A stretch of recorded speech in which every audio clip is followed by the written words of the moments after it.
پریشانی حالات سے نہیں بلکہ خیالات سے پیدا ہوتی ہے۔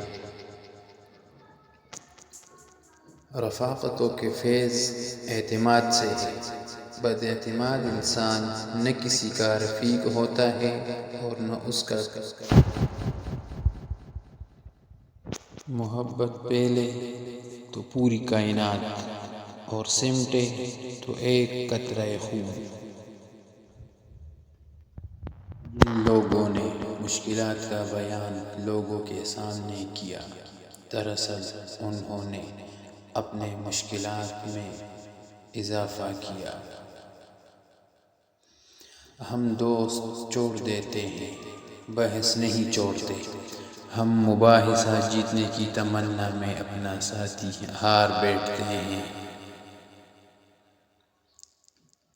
دعا کرنی چاہیے کہ یا اللہ ہمیں ایک راستے کا مسافر بنا۔ ایک راستے کا مسافر گمراہ نہیں ہو سکتا، کیونکہ اس کے پاس ایک ہی راستہ ہوتا ہے۔ ہر وہ آدمی جو ضرورتوں کے وقت محبتوں کو ترک کر دیتا ہے، وہ آدمی کبھی وفاداری نہیں پاتا۔ منافق اور بدتمیز کا فرق کیا جائے تو بدتمیز اتنا خطرناک نہیں جتنا منافق ہے۔ غصہ کرنا، کسی دوسرے کی غلطی کی سزا خود کو دینا ہے۔